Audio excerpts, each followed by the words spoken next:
Hi, Susie. Hello, how are you today? Great, great. Thank you so much for being on our podcast. And this is first meeting today. So tell us a little bit about you, what you do, what you're passionate about, what uh, make you wake up every morning so excited and share with the world.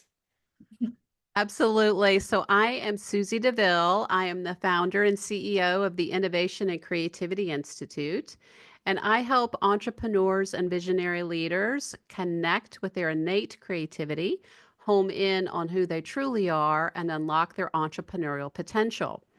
And I'm also the author of Buoyant, the Entrepreneur's Guide to Becoming Wildly Successful, Creative, and Free, which I wrote for entrepreneurs and creators who are painfully stuck and riddled with self doubt and who are seeking a different path to the success and freedom that they crave. Oh, amazing, amazing. So interesting. So could you tell us a little bit more about this? About the book or about the work that I do, Yeah, or about the both? work that you do, yes, you said about success principles, yes, about how to cheerful up about people who have self-doubt. So, how you help them to overcome those low self-esteem and really become successful. Yes. So, what's really interesting is that we are pretty much bombarded from the moment we are born with messages from our parents and peers and teachers and culture that the path to success is through lots and lots of hard work, that we should overachieve, that we should have more discipline, and that we should sort of delay fun and play and buckle down and put our nose to the grindstone, which, of course, we tend to do. We tend to listen to that. And what happens is that along the way, we forget who we are, we forget what we love. We get so focused on trying to be a perfectionist or trying to get the next validation that we have worth through certification or some kind of a promotion that we kind of lose ourselves in what everybody else wants. We tend to get great at paying attention to other people's expectations, and we tend to not be so great at all at knowing who we truly are. So, the work that I do is to connect people back to who their authentic selves are and to start to see what is them, the true them, and what is everybody else, and how to reclaim and unlock their innate creativity, which is the birthplace, in my opinion, of all success, all innovation, happiness, and also the best sense of well being. And most of us, including myself, the version of me up until probably 2012, believed that there was just some special people out there who could be creative. Certainly, I didn't qualify as an artist, in my opinion. And most of us believe that. So I love busting that myth and watching what happens in entrepreneurs and nonprofit leaders and visionary leaders of all stripes, what happens to them as they get on this path and they enter this portal of the surprising and delightful world of your inspired creativity. Yes, yes, amazing. As you said, as you shared that. So many people live with those limiting beliefs. We just stop them from being themselves. As you said that you believe that there are some just special people who can be creative, and there's so many people who believe that there are just some special people who can be successful. Yes, they look at other people like they're stars, and I'm just like average, yes, it is not for me. But who just told you that it is not for you? Those people have no difference with you because they were told that they can, and they saw themselves that they can. This is why they achieved that results.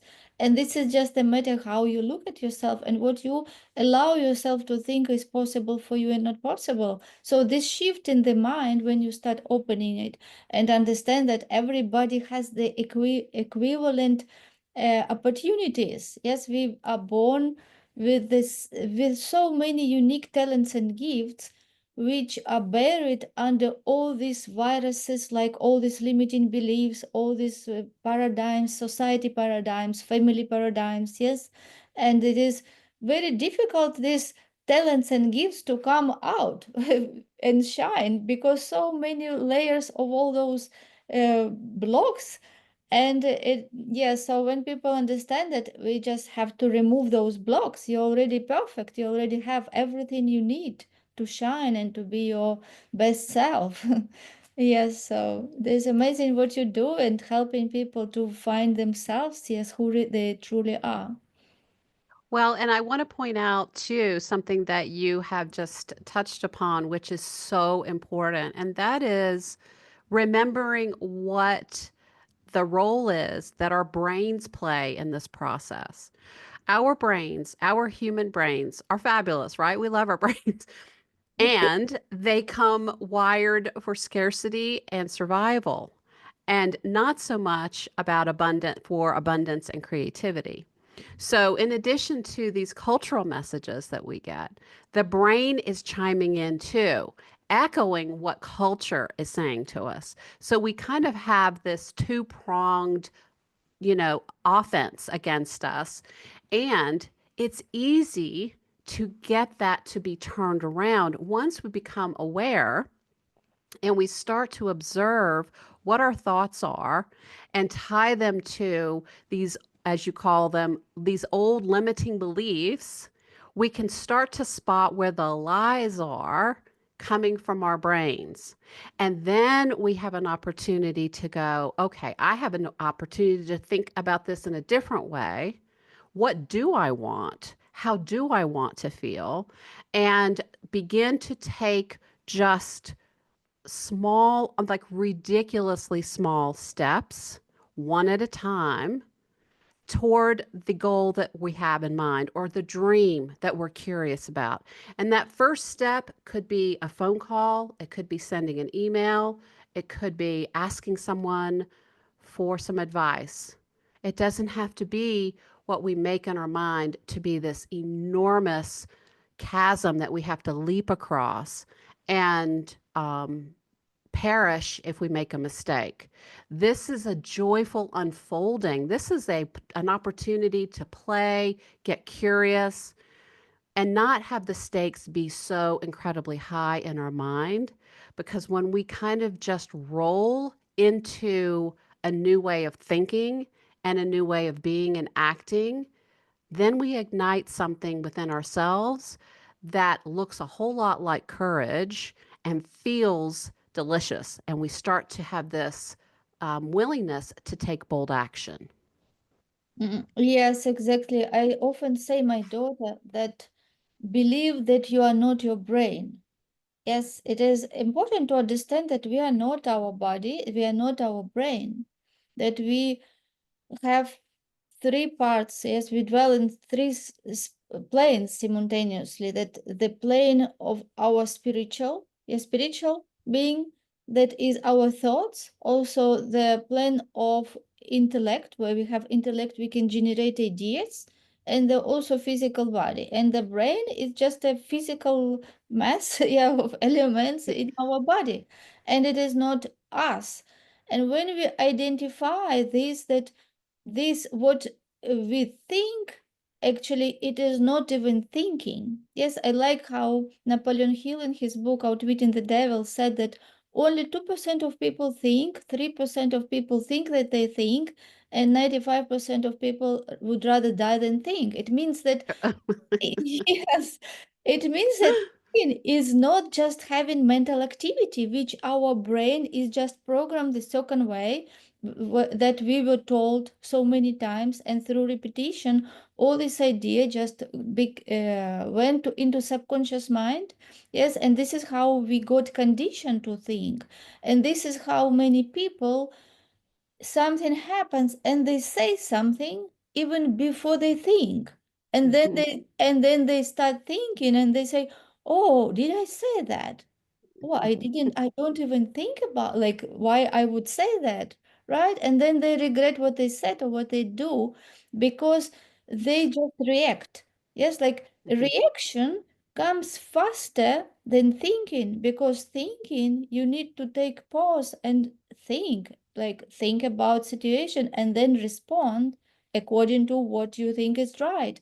But most of the people, they just live at that level of reaction, just live from at the level of five senses. Yes, they just correspond to the physical world just from five senses, what they see, what they can hear, what they touch, right? Like all these five senses, ability to see, hear, smell, taste, and touch. And this is when how they live. Yes, they Mhm. live in that circle because their five senses dictate only what they do, and they don't go even deeper. They don't think. That is why Napoleon Hill thought that many people, 95% of people, this huge number, would rather die than think, because it takes effort to think. Yes, and when we understand this, that we are not our brain, and we can always look at results. And if we are not happy with the results, we can start questioning how I think, like what is my brain, how it is conditioned, that why I do things as I do if I don't like the results. So maybe it is time for me to question my beliefs and actions and start creating new habits and new beliefs. Well, and the part of the mind that loves to think from a perspective of lack or fear or scarcity, which is the limbic system, the earliest part of the brain to be developed. That's really what helps to drive this kind of impulsive behavior and responses that you're talking about. So people are living on an impulsive connection to that reptilian brain. And what's so wonderful is that when we start to peel away the anxiety that we may be feeling if we are overwhelmed and confused and stuck in our enterprises or in our lives overall, is that we can actually begin to pay much more attention to managing our energy rather than focusing on hacking and productivity and time management. So, I have over the last year done a lot of research about the importance of focusing on energy versus time.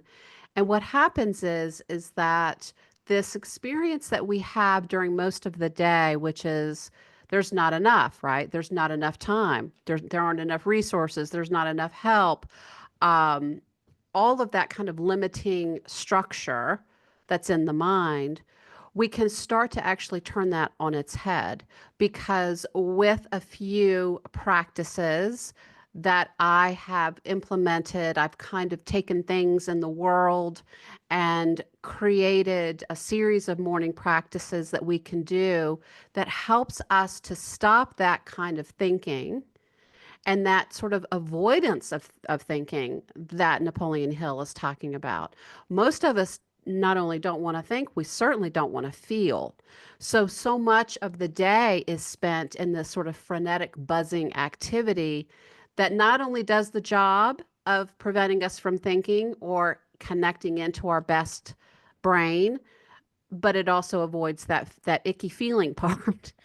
But this series of practices that I came across when I really needed it, I needed to change my life. I needed to redo how I was working because the way that I was living and working wasn't working. And I had gone through a period of time in my life, what I call my nuclear winter period, when everything in my life kind of just imploded. And so I was forced to find a new way. And what I'm delighted to report is that whether or not you need a little tweak of help in your business or in your life, or if you need to kind of start completely over, these practices are something that you can start doing tomorrow. It doesn't require a lot of time. It doesn't require a whole bunch of expensive materials or resources. And the beautiful thing is that it takes us back to this place of being the pack leader of our own energy. We reclaim a sense of willingness, and then we also tap into our imagination and an intuition and our best problem solving skills as a result. Yes, amazing. And also energy comes from thoughts and from be excited about idea. Yes, Mhm. like when people find something that really they want to do, and when they start seeing it as it is possible, and this is how they tap into that energy. And this is important to find your burning desire, like really find something that will give you that source of energy. Because if people wake up and they don't know what they want, and they just live the day as it was yesterday, they don't know where they can get themselves. Yeah, just if they don't have that inner motivation, I would say inspiration even. Yes, like Mhm. motivation Mhm. mostly from outside, but inside we have to be inspired with the idea. Yes, like to find something that you really want to do, because everyone is unique. Everyone has given unique talents and gifts. And if we just can bring that out to the surface and understand what is our strength, yes, because we were taught what our weaknesses to put attention to them, right, in school. Like if were doing good something, if you were good in maths, for example, and weak in something else, they would tell you, okay, you're already good in this, you go strengthen what is your weakness, right? But it is totally wrong. We don't need to strengthen weaknesses. We have to find really what um, fires up us from inside, that idea. And when we find that, this is how we get energy, because then we can start thinking to that direction. Yes, and fuel up with our talents and gifts in that field, and giving that attention and thoughts. This is how step by step, as you said, just even doing small things, but do it. And just when you do it, and when you are on that already path, if you made decision that you're going for that big goal, this is step by step when you do it. And even when you get small success, when you become victory, yeah, like when you win, when you win over even small things, this is how you reinsure yourself. Yes, like how do you impress this to subconscious mind that, oh, this is possible, I can do this, I can do this. And when you just continue doing this, this is how you become believing. Yeah, you start Mhm. believing that it is really possible. Even in the beginning you can think, no, it is so big, but when you just do in small steps, and after 15 days you think, oh, maybe I can do, but you continue again and again. After 1 month, you say, yes, now I feel that I can do that.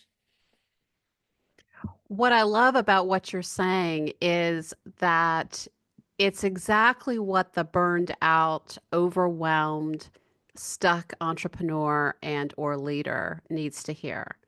That this is possible for me to figure out. That I am not in a category of one all by myself, the only person who is grappling with this. Literally, this is probably every human on earth in some form or fashion grapples with this at some point during their lives. And the other key piece that most of us tend to overlook is this richness of our soul. We are brilliant at reinforcing the left logical, analytical, pragmatic hemisphere of the brain. And we're not so great typically at embracing that expansive series of creative centers in the mind that unlock this potential within us that give us clues for what that purpose may be, what the next step along the path could be. And so we tend to double down on more work and more efforting and white knuckling our way through life versus allowing the soul to speak to us and give us these juicy clues. So, when we begin this journey of tapping in to our innate creativity, which again is a part of all of us, it is not a special talent. It is just a part of who we are, just as much as your eyes and your nose are. It's just a part of us. When we begin to reclaim that part of us, we start to ignite something inside of us where the soul finally sort of understands that we're paying attention in a different way and will then begin to communicate with us in ways that it hasn't in a very long time because we tend to maybe have an intuitive hit about something and then we go, man, no, or we stuff it down or we override it with something else that we consider to be more practical. But when we engage in this conversation in new ways, we start to become, our soul starts to become great at articulating hints and putting us in situations where synchronicity happens. And I know that can sound to many like magical thinking, but it absolutely is a real phenomenon. And once we start to see these things that are happening around us where we meet the right person or we're introduced to a scarce resource or the very next thing that we might need on the journey, then we start to actually kind of double down on, okay, this is possible for me. What else do I need to do to literally breathe in, inspire myself with what brings me alive? And then it becomes just a power of accumulation. And it starts to show up in the most incredible ways in every aspect of our lives. But possibly what is the most surprising and joyful and delicious about all of it is that we start to get the clue that maybe it's not about a whole bunch of work. Maybe it's not about delaying living my life. Maybe it's not about trying to compete with everybody in the office. Maybe it's about something spacious and joyful and healthy and fun that opens up adventure and possibility and abundance in ways that we might not have ever experienced in our lives. Yes, and I also would like to share that from Neville Goddard. I like Neville Goddard so much, and from his work, there is a book which he wrote, "Feeling is the Secret." Yes, and you Mm, have said that just sometimes the problem that people face is just doing things and think that they have to push harder, and they just continue doing pushing harder something that doesn't work. Yeah, and the problem is that they just think that they can solve problems with doing even like more work. And as you said, sometimes it is just a shift when you have to look at different perception and maybe just do something that brings you joy and happiness and get you in a great the spirit.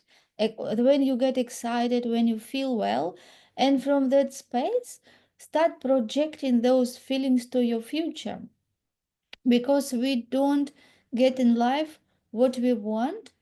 We get in life who we become. So sometimes people don't understand that they don't achieve something because they don't become that person. They try to achieve something but staying the person who they are here, but their goal is in different levels. So to get this bridge, they have to grow. They have to change how they feel, how they think, how they act.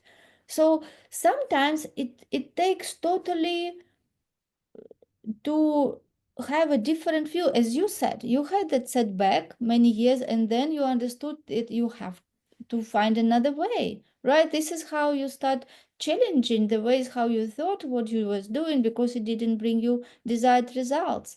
So this is the way. In order to jump to the goal, sometimes we have to change so many things, and mostly inside of us we have to become different persons. So we have to question the thoughts. We should find those patterns which keep us stuck because it is all in our mind, and then we have to become aware of them and create new patterns which we will be more empowering. When we start having different thoughts, empowering thoughts, we will feel better. Yes, when we feel better, we will be um, doing something different. We will take different action. So action and will cause different reaction. This is how our results will change. And I think that it's hard for people who are kind of in the middle of the quicksand moment, like I was, to be able to truly believe in that world of possibility.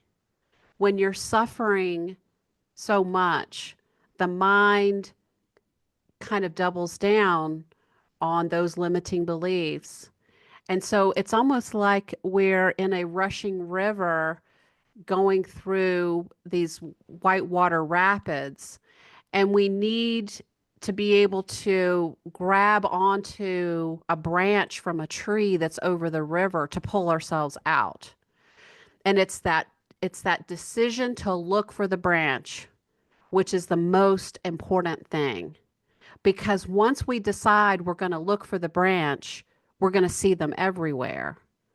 But we will stay, because I've done it, we will stay in that whitewater rapid river, just, going up and down in the white foam, trying not to hit the rocks.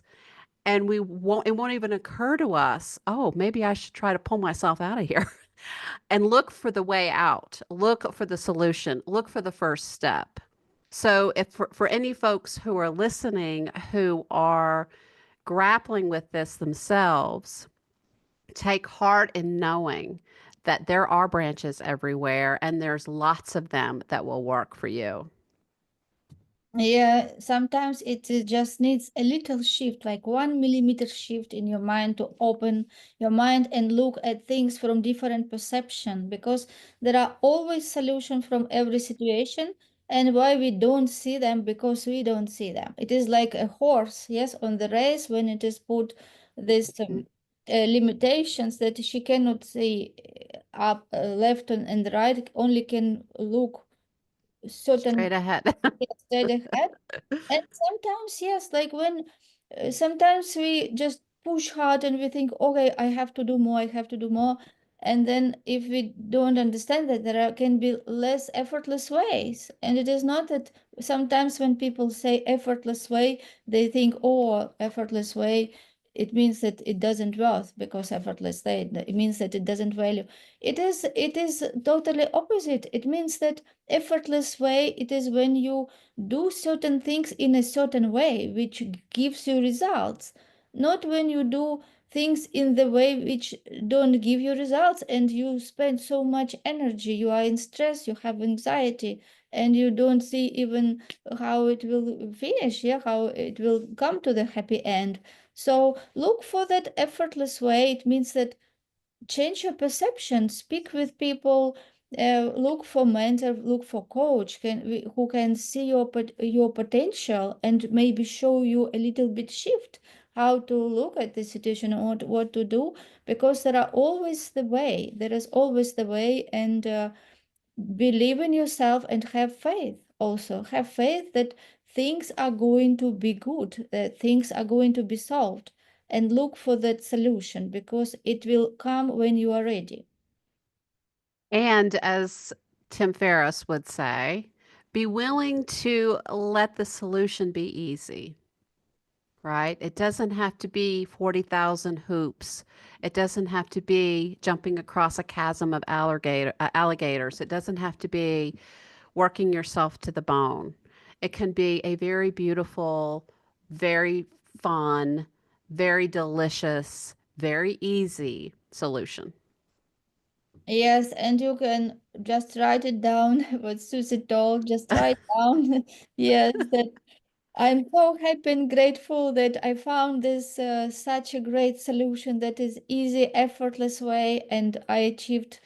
And you put your goal and read this. Is my mentor Bob Proctor suggested that we have to write it on the goal card and read it every day, because through repetition, this is how we impress new ideas into our subconscious mind, and then we start accepting at that level. Because if you condition to think that money doesn't grow on the tree, and this is, everything should be hard, it will not work. If you just think one time opposite way, it will not work, because those paradigms, those programs which were repeated again and again, and it is not like just a path, it became like a cemented road in your Right. brain. Yes, so you cannot just balance it with having a very nice idea like, oh, I'm going to do effortless way. No, because that those heavy programs already there. So the only way you can change it again at subconscious level, to start writing opposite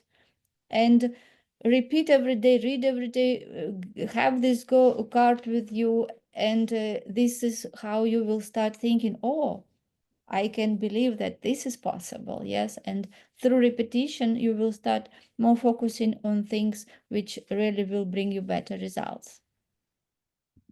And we get better and better at not letting our limiting beliefs pop up and slip past us without being addressed. And when we get great at that, we're pruning these old neural pathways in the mind that don't serve us, probably never have served us. And we're building these roads in the mind, these pathways in the mind that absolutely do serve us. But it is a ritual. It is a series of practices, and it starts with this awareness that you're talking about, that over time we hone and we get better at it. It's just like any muscle. We have to practice, we have to work out, and we have to pay attention. And there are communities of people who are doing this work that are available to all of us, and we can be as involved or not as involved as we like.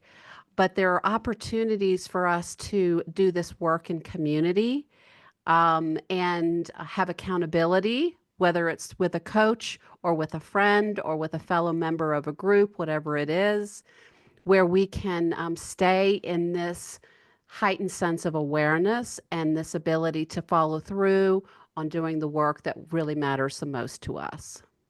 Yes, exactly. Don't be alone. Don't do this yourself. There are so many people who also have big goals, and communities where you can be held accountable. Yes, find your accountability buddy, and Yes. feel that this is just a part of the journey. Yes, this is just Mhm. part of success. The success is not for only certain things. Success is for people who are willing to do things in a certain way, and you can learn this certain way and start implementing things. And this is how you build your success. Well said. Bravo. Yeah, thank you, Susie. We had an amazing conversation and so much value. I would encourage everyone who listen to us to listen it twice or even more, because there are so many, many golden nuggets. And I'm looking forward to see you again for our future episode. Thank you so much. This has been absolutely delightful and inspiring. You're most welcome. Thank you.